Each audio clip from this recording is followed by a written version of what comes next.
Live here with Claude Grunitzky. Super excited to have him on the show.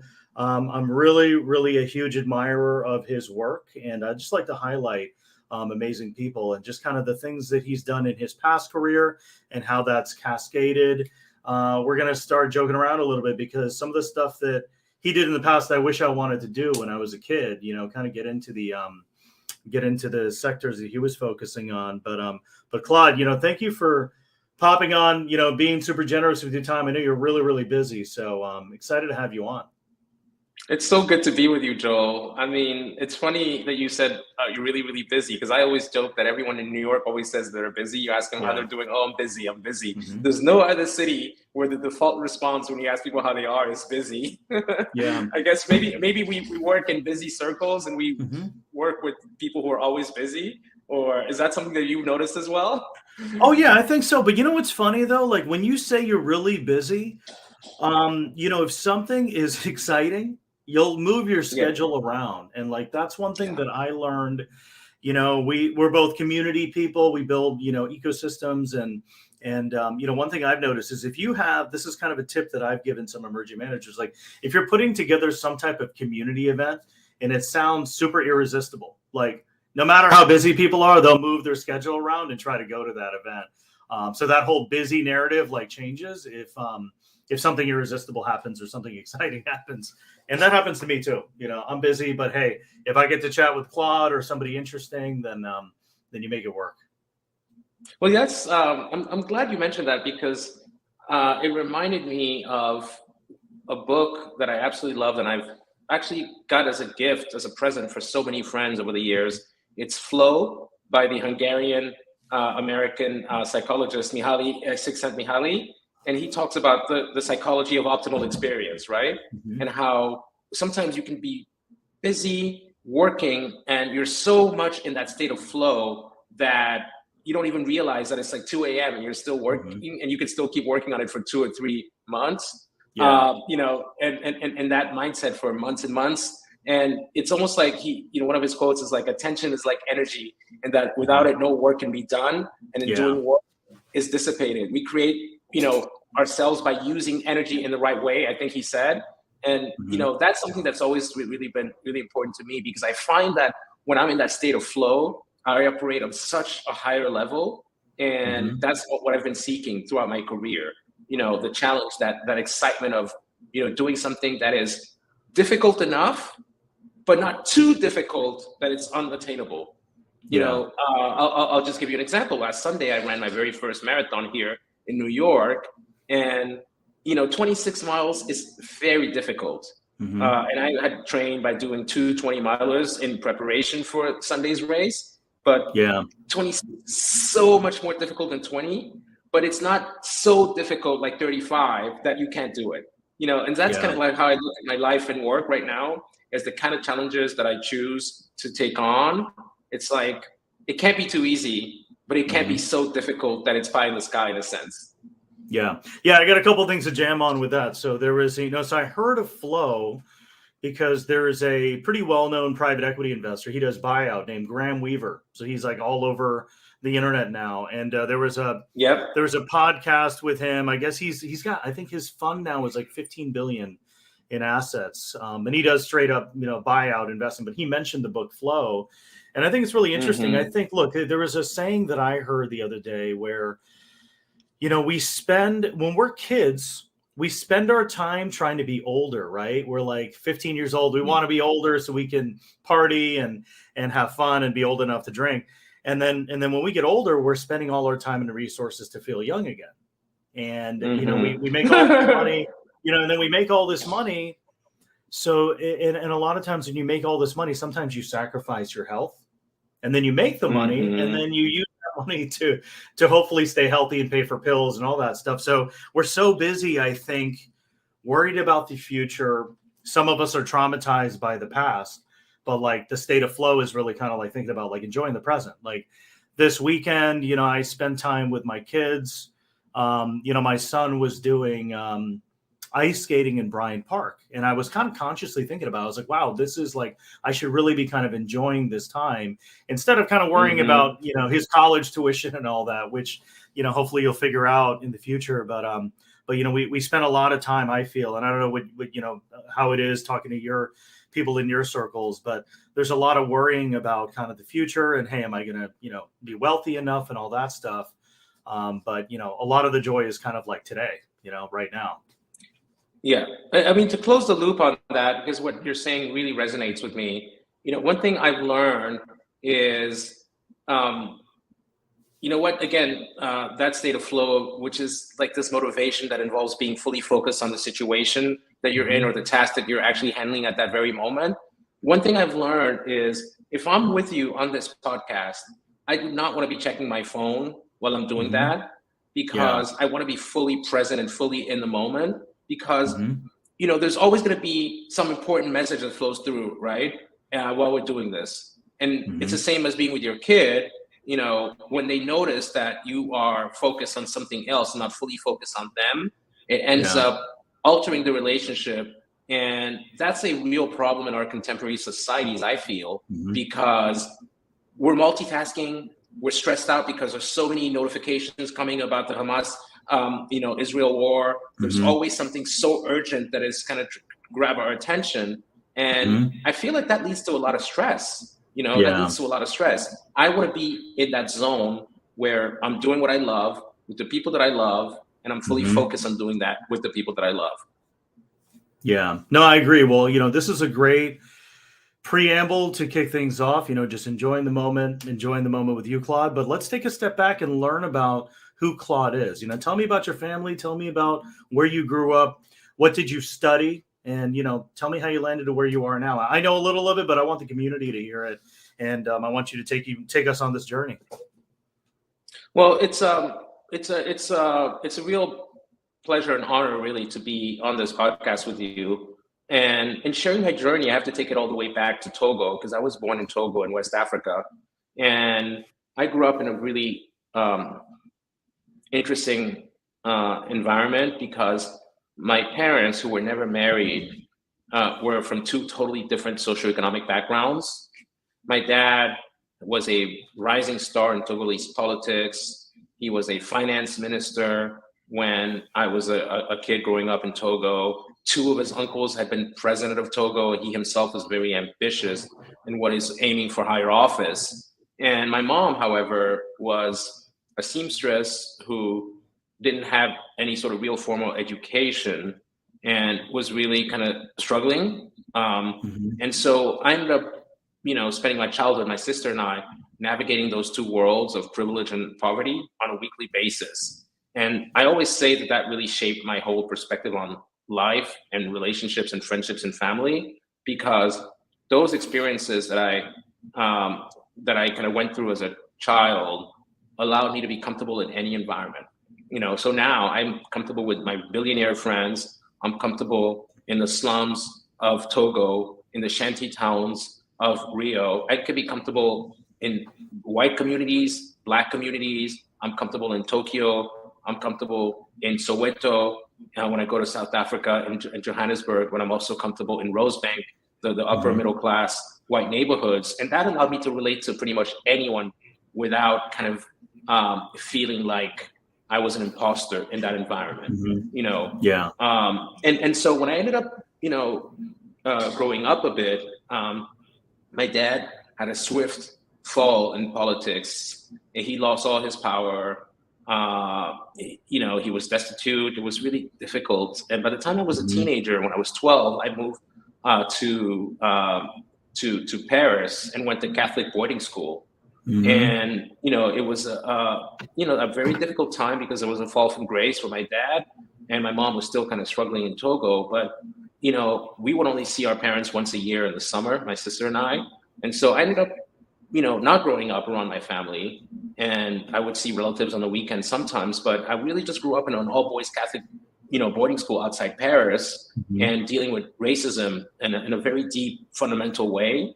And that racist experience that I had in that Catholic boarding school led to a discovery of hip hop as liberation, And so I discovered hip hop when I was a teenager, and I fell in love with hip hop and hip hop culture. And after I graduated, I went to an elite university in Paris, and then went to London University. I had started a magazine, a monthly hip hop magazine, when I was in my early 20s, because I wanted to document this culture, so I could feel that hip hop was going to be an important subculture that ended up influencing global popular culture, not just New York popular culture or urban popular cultures in major metropolises like Paris, London, and New York, but that would go mainstream. So after I launched that magazine, Trace, in London, I moved to New York when I was 27 years old to launch that magazine here in the United States, here in New York City. And again, I always talk about how I came to New York. I didn't know anybody in New York. I was a destitute, penniless immigrant who was living hand to mouth, really struggling as an independent media entrepreneur, right? By then, I was both editor and publisher of my magazine, selling advertising, chief bottle washer, doing everything, writing stories, recruiting photographers, just really struggling to pay my bills every single month, and living that New York story, living on Avenue C, Alphabet City, with a bunch of drug dealers, and just kind of seeing like pimps and prostitutes and crackheads on the street corner all the time. It was like a very difficult environment, that New York entryway for me. But then I found a way to build relationships with certain people who became the arbiters of Black culture in New York. And that led to incredible editorial coverage, with a lot of discoveries of new musicians and new actors and new singers who were riding that hip hop wave, and looking at how hip hop was not just about music, but it was also about fashion and film and art and technology, and increasingly just, mainstream culture. And on the back of that, I was able to secure a $15 million investment from Goldman Sachs, who invested in my company when I was around 30 years old. And that was a big victory, because, as a first generation founder, I didn't have any founders in my family. And no one told me, oh, this is how you grow a business, this is how you negotiate a Series A term sheet. I literally had to make it up as I went along and figure it out. But I was extremely lucky that I had a couple of, really great friends and new business partners who kind of joined my journey as an entrepreneur. And we were able to grow this business. And we actually sold that company, Trace, in 2010. And at that time, I just decided to become an angel investor. I started entrepreneurship programs. And a couple of years later, I started teaching at Harvard at the Social Innovation and Change Initiative as a way to help the next generation of founders do their thing. And I was really always focused on founders of color, and also women founders, because I felt like, underrepresented founders really had something to say. And so I started investing in their companies, mentoring them. They would come to my workshops, my lectures, my classes, and just launching accelerator programs, and just really also doing a lot in Africa.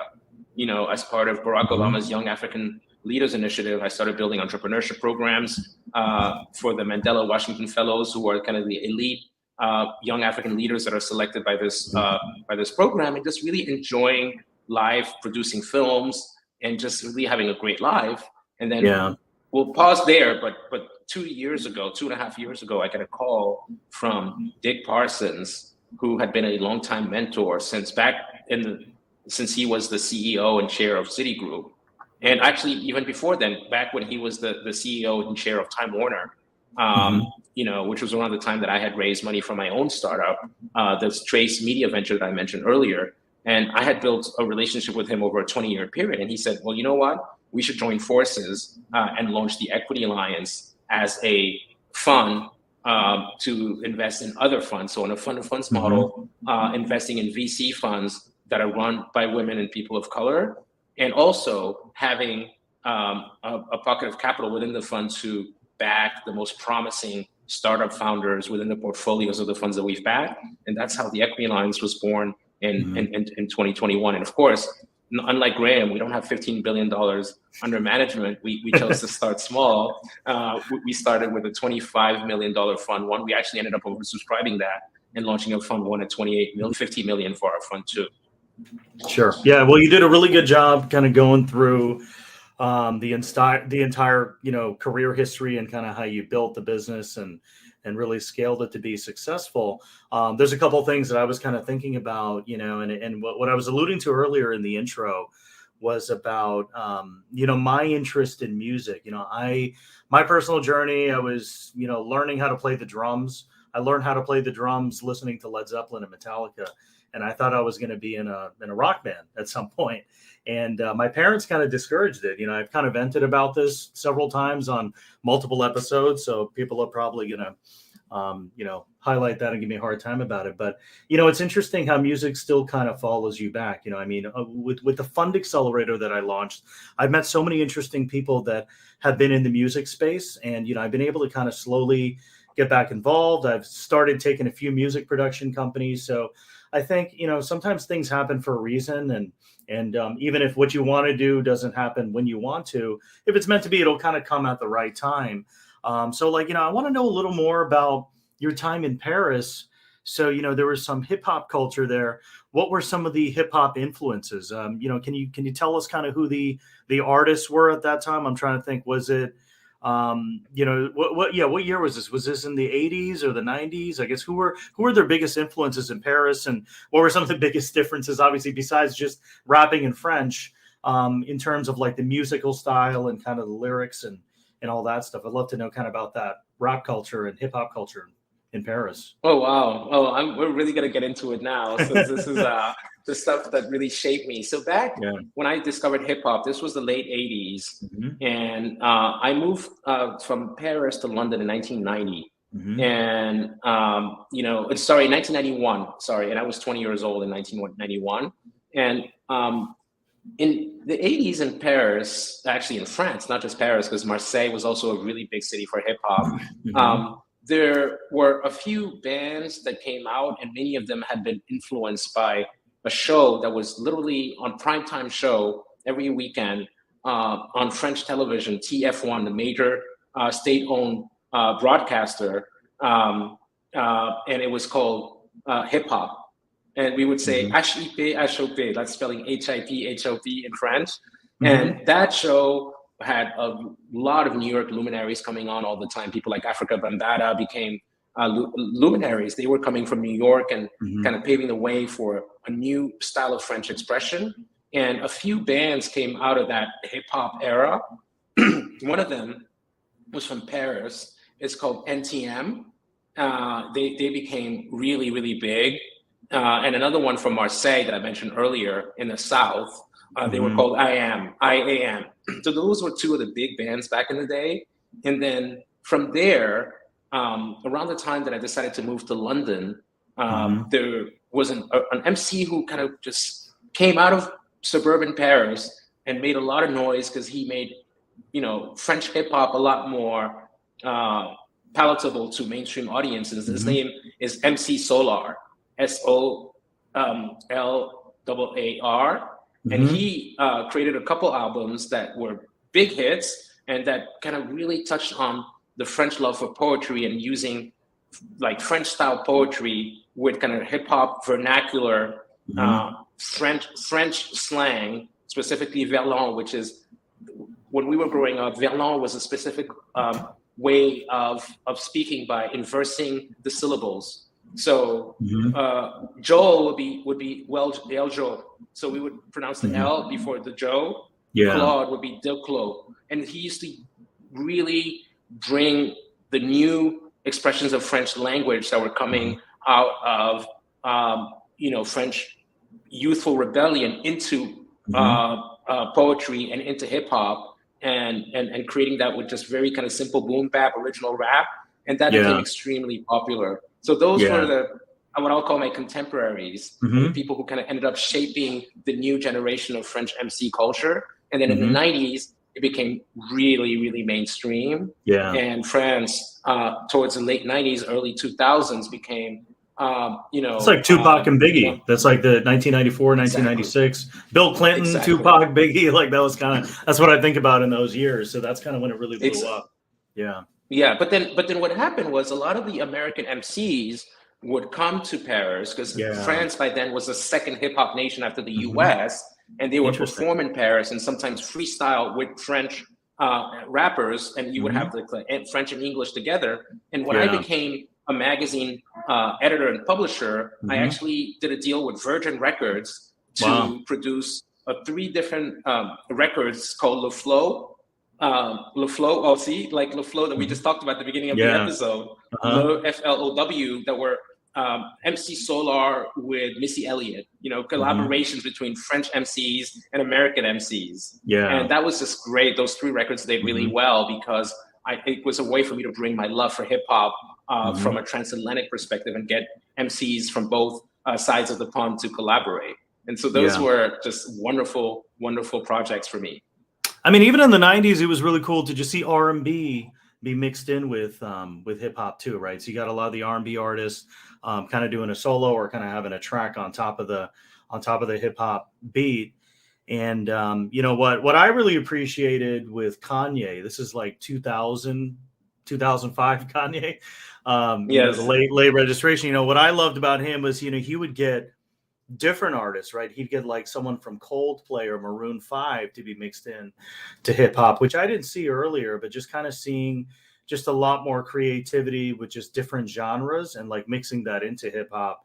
And then just kind of his style of just chopping up the sped up records, right? And kind of having that, you know, turn into a new track. I mean, I've seen after that, you know, I've seen Kygo have kind of interesting tracks where like he'll take different snippets of like a voice and like kind of make that a beat. I don't know if you kind of noticed that in some of the tracks that like Kygo has done, but I guess what are some other interesting, just because you're a music lover like me, like what are some interesting kind of innovations that you've seen in terms of like the music style? Obviously we got trap music that's been around for the last few years. And then, you know, I've been following some stuff on TikTok and Instagram that actually has mentioned Afro beats. So they got like Afro beats, and then there's like a harmony on top of it. But like that's what I've observed. I would love to hear like what you've kind of heard in terms of like new types of styles and just what's exciting to you. Well, I guess the music that I've loved and that I ended up writing about and covering when I was a magazine editor was very much like the kind of food that I love. It was very much always driven by fusion. When I talked about MC Solar and how he kind of brought French poetry and you know, hip hop, boom bap kind of beats to hip hop in France, you know, I love the clash of cultures. And the record that really, in a sense, changed my life, and the main reason I decided to move from Paris to London as a 20-year-old is a record called Blue Lines by Massive Attack. I don't know if you've ever heard that record. Massive Attack is a British band from Bristol in England, and they were kind of using electronic music, fusing it with hip hop and with a specific kind of rhyming and singing style that was extremely original and not trying to be like a New York MC style. So I've always loved music that is very much a fusion of different forms of art, of musical art forms. And that's why I spent a lot of time covering Gangstar and Guru's Jazzmatazz record, you know, which was like hip hop and jazz. And then I spent a lot of time with Mary J. Blige when she was kind of anointed the queen of hip hop soul, you know, that you mentioned earlier, that fusion. And then what happened was when Kanye came along, he really, and this is when I kind of knew Kanye and hung out with him back in the days that you mentioned, 2004, 2005, 2006. He really found a way to create incredible music that was very much about selecting the best of different forms, but still rooting it within the rhythmics of pure hip hop and expanding the barriers of hip hop as a result. And that was a really fresh take on producing before he was even known as a rapper. You know, Kanye was an extraordinary producer before he became an MC. Yeah, I remember that. So exactly, right? And so I've always spent a lot of time, you know, with people who were breaking boundaries, exploring different art forms and pushing themselves. I remember I was very close to the Wu-Tang RZA just made the music for my new film, Blue Carbon, that just came out 2 weeks ago. I've also produced documentaries, but that's another conversation we'll have later, maybe. RZA, who created the Wu-Tang, I remember being on tour with them, Rage Against the Machine. So I love how, okay, now rock and hip hop would come together and explore new kinds of collaboration, how the audiences that, would kind of mingle and be a little bit more curious about the evolution of their various art forms and how they could cross-pollinate. Yeah. I was so obsessed with that. And I guess that kind of speaks to my whole theory on life as well, is never being stuck in a box and always navigating different circles and not ever wanting to be defined by somebody else's categorization. Yeah. Yeah. One of my favorite songs by Kanye, and this goes back to, I really love the harmony side. I mean, it was Impossible. I don't know if you remember that song. It had Keisha Cole. Of course, I do. It had Twista. Yeah. And I just remember that video. Very that well. was amazing. Just like the drum beats that were there, and then just kind of like he had Twista on there. Then he had Keisha Cole kind of singing the chorus. But that was just probably one of my favorite songs. Then the Jamie Foxx song, the first one. That put Jamie kind of back into R&B, because remember he used to be on the Jamie Foxx show, right? And then he would sing every once in a while on the show, and he was known to be a singer. He sang in church, and then I guess Kanye. And this is the thing: there's so many parallels in life, right? So when Kanye was a producer, he's sourcing talent, just like a VC would be sourcing great founders, great people, great partners. I mean, he would be like, look, I want Jamie. Jamie's got the voice. Twista can, rap really fast. And you're kind of like this person that is, sourcing people to kind of put out the great outputs. So many parallels with like, we're going to get into portfolio construction in a little bit, but I've just seen so many parallels in life. Oh, no, I'm so glad you mentioned Jamie Foxx, because a lot of people don't realize what a gifted singer he was. I mean, that album he put out around the same time, around that 2004, 2005 time, that album Unpredictable, which also featured, right? You remember that, right? It had Kanye on the song called Extravaganza. It was like... Is that the one with Blame It? Is that with T-Pain? Or is that it is, exactly. I think it's the one with T-Pain, absolutely. Yeah. So, I mean... I think maybe T-Pain was the one after. Anyway, it was around that same time, but he had great collaborators. He had Timbaland, who was doing great work for Missy Elliott at the time. It was just like an incredible time for exploration around pushing the boundaries of what music meant, and how hip hop was not going to be restricted to what people expected it to be. And as a result, hip hop ended up broadening its audience, via R&B, via pop, via rock, and also influencing a lot of Caribbean art forms, and all the way to drum and bass and jungle in the UK, all the way to trap that we mentioned. And so, yeah, we could talk about this forever, but I just love how this very small subculture from the South Bronx ended up, becoming so huge. And I think it's important that we're talking about that this year as we celebrate the 50 years of hip hop. Yeah, no, it's exciting. And I mean, there's so many parallels to, sourcing talent, right? I mean, you could be an A&R artist, and what you have to do is you essentially have to find the next star. So if you're, an investor, you're trying to find a portfolio company, hopefully that's a star that's going to make it worth the time of everybody and the resources. So tell me some of your learnings, kind of switching from being an entrepreneur to now being an institutional investor. What are some of the things that you've learned? What are the things that you look at when you look at, maybe we could break it out into fund managers and then, founders? Yeah. So I've had like basically 3 careers, I'll say. So my first career, which lasted 14 years, was my journey as a media entrepreneur with Trace, all the way to the exit in 2010. And the next decade, really from 2010 to 2020, was really, to me, just about angel investing, mentoring, paying it forward, helping young entrepreneurs do their thing. And I really enjoyed doing that. Launching these accelerator programs that I mentioned, or the entrepreneurship track for Barack Obama's Young African Leaders Initiative. that was really rewarding. And I also started teaching at Harvard University about 7 years ago. And that was also great because I got to work with, social change makers, young founders, young nonprofit leaders looking to launch for-profit or nonprofit ventures that would just basically make the world a better place, looking for societal change. And I wasn't really looking to become a founder again, launch a new venture. I was just really, as I said, happy producing films and podcasts and having fun teaching and angel investing. However, when Dick Parsons called me, as I said earlier, and said, let's start the equity lines, I really thought to myself, what do I bring to this table? I'm not an investor. I mean, as an angel investor, I've never been like a VC. VC is a skill set that I don't have. But then I thought about a lot of the VCs that I've met, and in the conversation that we had about, kind of growing, scaling businesses, they had, they had a theoretical understanding of what it was, but they had never done it. Yeah. They never knew what it was like to have to make payroll and, bootstrapping the way we did.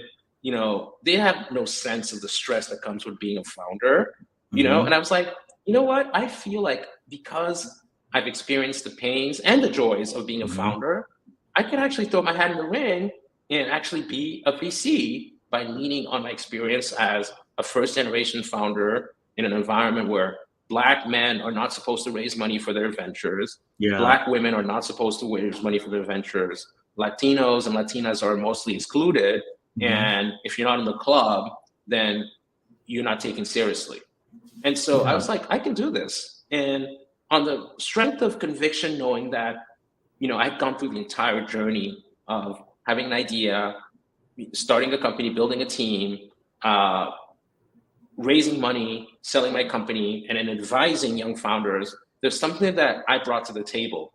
And the realization that I couldn't do it alone. So I was able to identify a couple of people who really helped me in the early days. Yeah. Max Yan and Julia Pagliar, who were at that time working with one of our lead investors, Ron Lauder, one of the owners of the Estee Lauder companies, and also a very good friend of Dick Parsons. They were like my team, my advisor, before I even had a fund.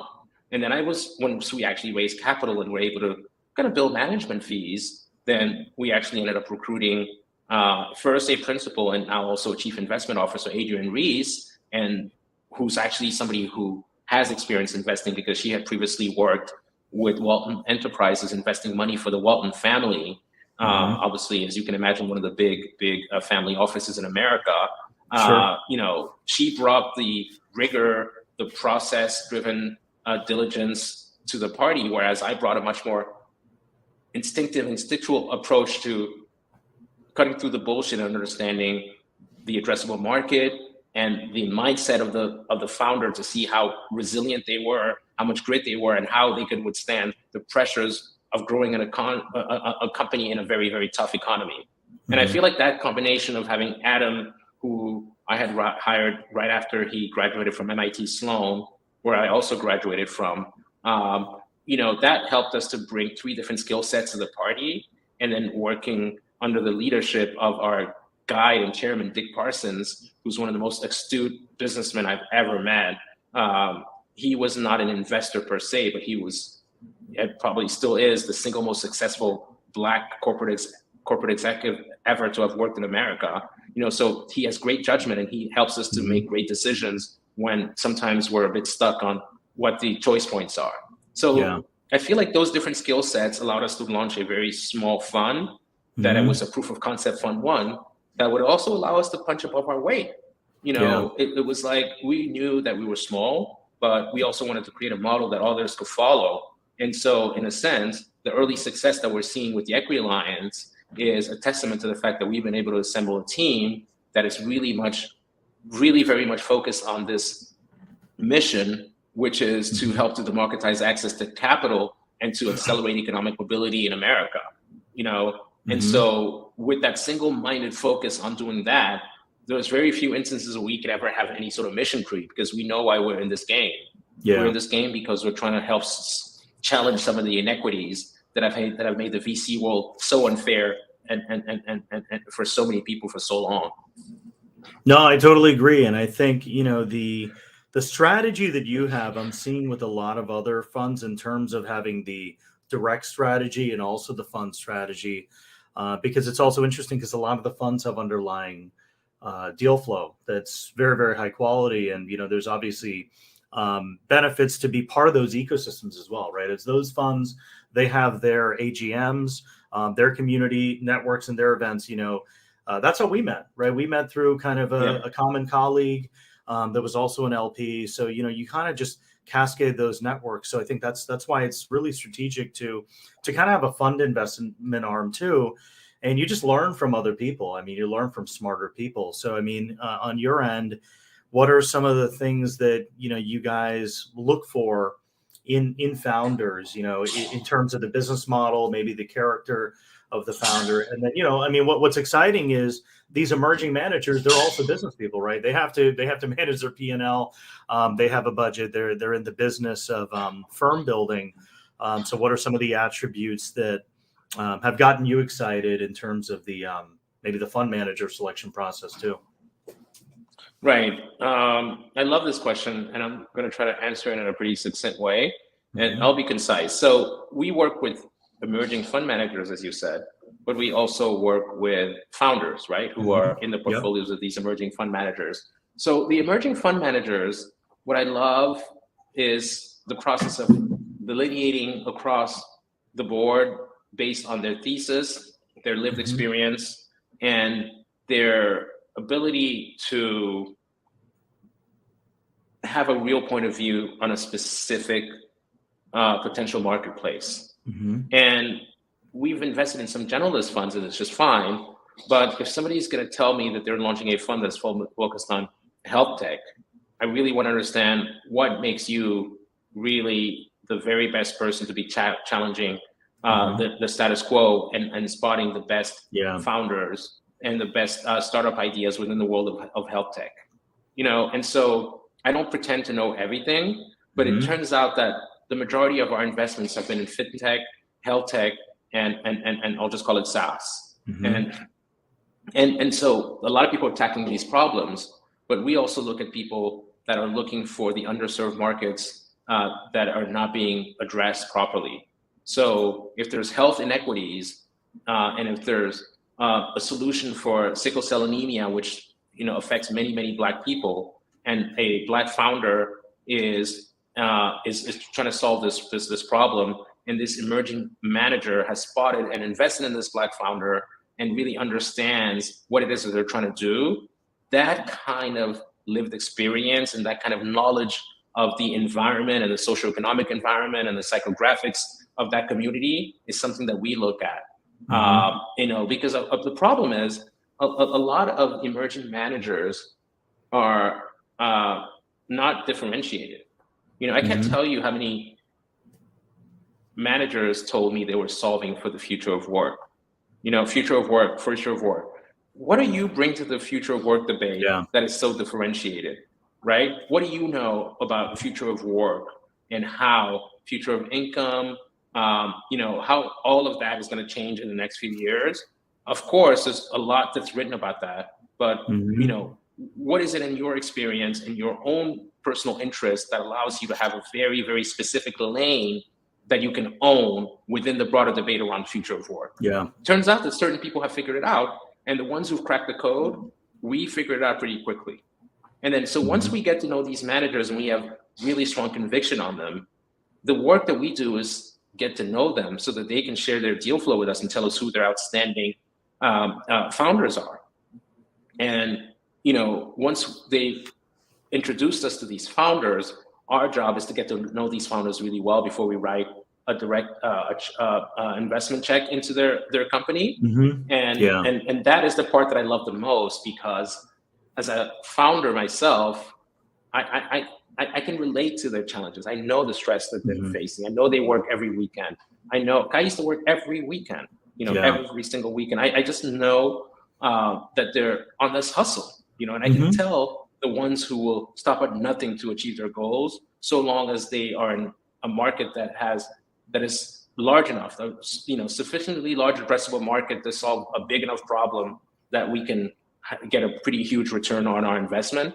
I'm pretty good at spotting those, and that's how we were able to spot Samir Goel and Wemimo Abbey from Isuzu, where we invested in their A round back in July 2021.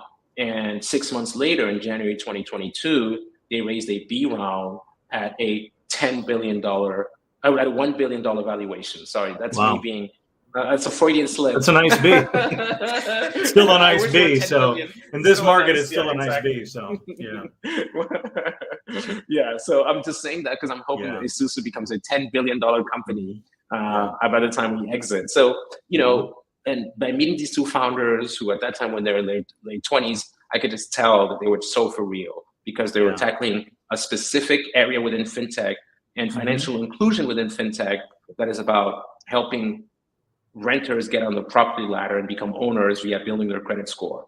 And that is a very simple proposition that anybody can understand, but not everybody can execute on.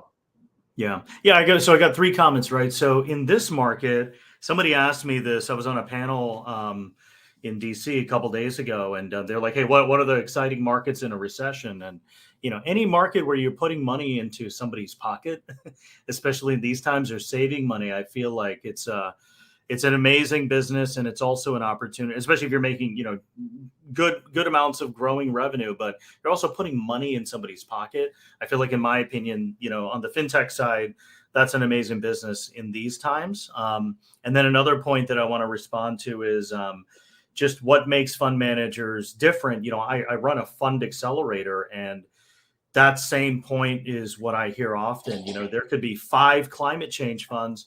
They all look exactly the same. And they, you know, the things that they're talking about sound exactly the same. And what I've also heard from specific LPs is like, you know, the pedigree is so great that it's kind of boring, you know? So, you got a team that, you know, worked at NEA.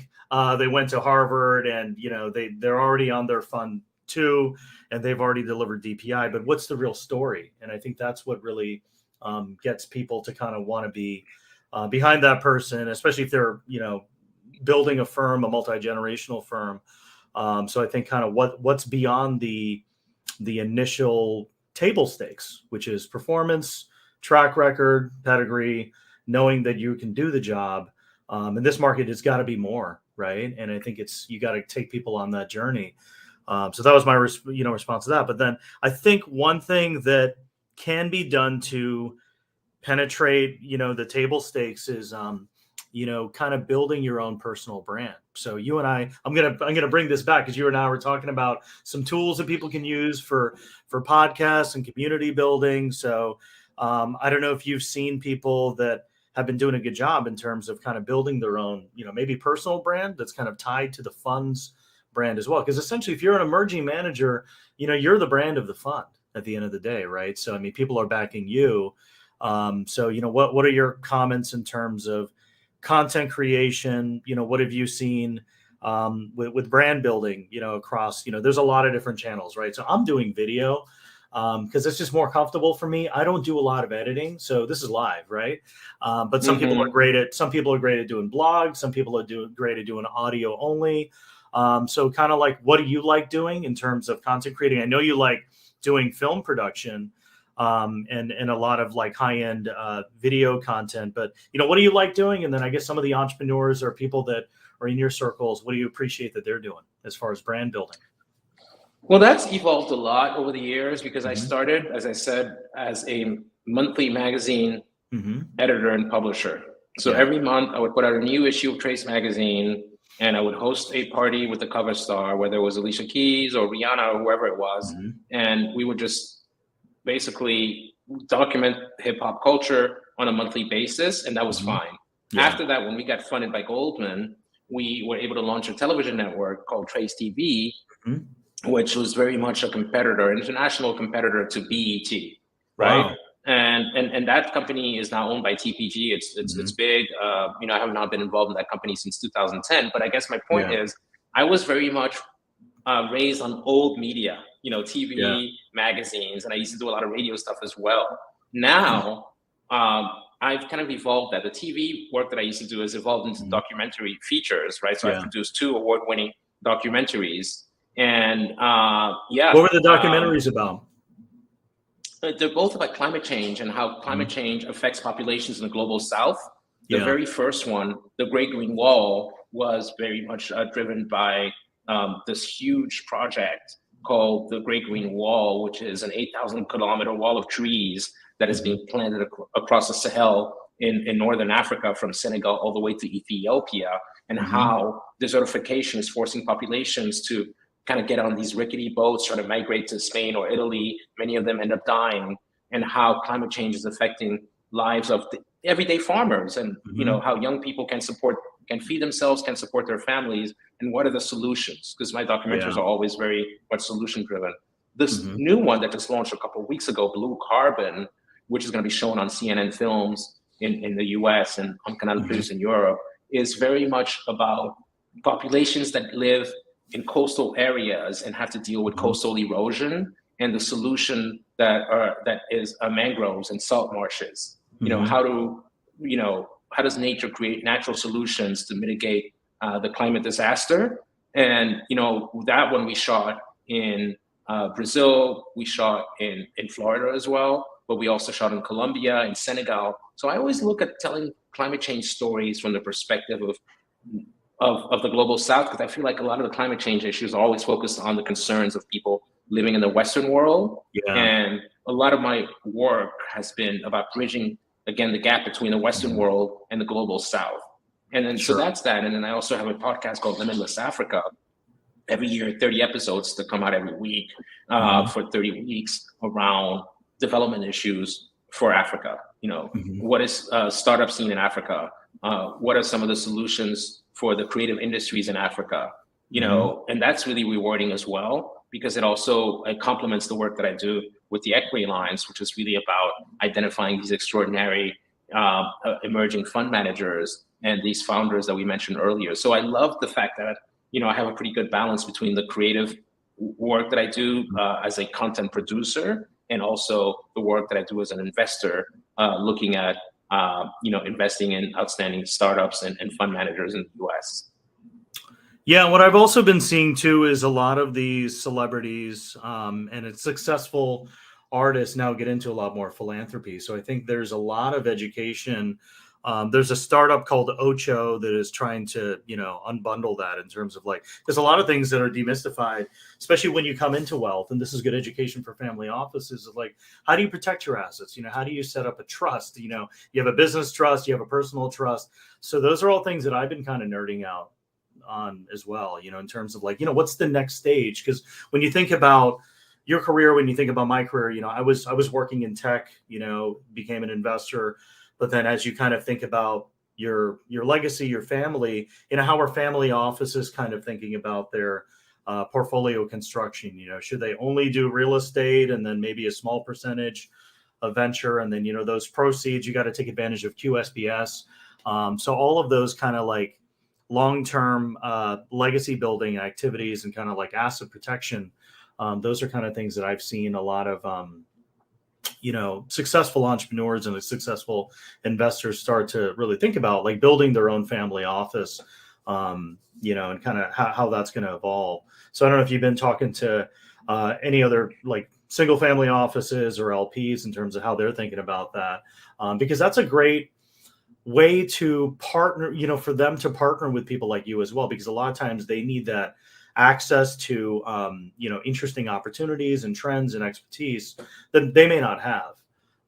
So I know that was a loaded question, but well, it's absolutely not a loaded question. It's almost as if you were reading my mind, Joel. I have to tell you, because I've been spending so much time thinking about this. Because you know, when I raised money from my former startup that I mentioned, and that grew into a bigger company, I never knew what QSBS was. And the amount of money I would have saved on my tax bill if I'd known what QSBS was, I wish I knew then what I know now. And so a lot of the work that I do with founders is tell them about these things that I've learned.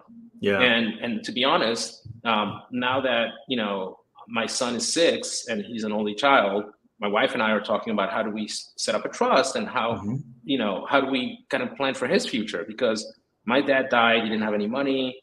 Of course, I didn't benefit from any inherited wealth, but I would like my son, not to be a spoiled trust fund baby, but to be able to have the benefit of kind of what I've worked my entire life building. As in, I do have assets in real estate and investments and all kinds of things. And how do you actually structure that? It sounds easy, but unless you have somebody guiding you through that process, it can feel like a maze. And so it's interesting that it's only now that I'm really starting to focus on that, because I feel like it's extremely important as we start planning for his college years and his future, depending on what he wants to do.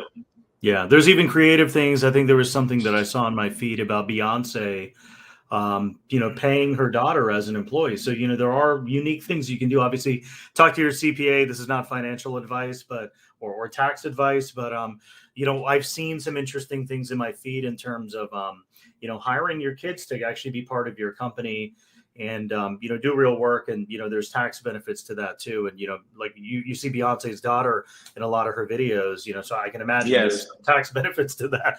But like, just thinking about those things, how can you, it's not about like how much revenue and, how much capital can you grow and appreciate, but how can you do that, tax efficiently as well. I mean, yeah, wonderful. See, I'm going to look into that. I didn't know about that. Wow. I didn't know about that. That's so clever, paying your kids to work for you. Some people do that. I mean, specific projects you give them. Yeah. I mean, and there's things they can do, right? They can do some coordination work. Some people have hired their kids as models to do some, media work. They do Instagram videos with their kids in it. That builds like a lot of authenticity with your audience, right? So, I think that's kind of interesting to see how, people are looking at all these different strategies for that. What are some, and I know we're at time, but what are some of the things that you've learned recently, maybe in the last quarter? We talked about a lot of stuff in terms of just being present, leaning into founders. Anything you want to share? Yeah, what I've been learning from our chairman and my mentor, Dick Parsons, is the importance of under-promising and over-delivering. One of the reasons he became so successful in corporate America, running all these Fortune 100 companies, is by under-promising and over-delivering.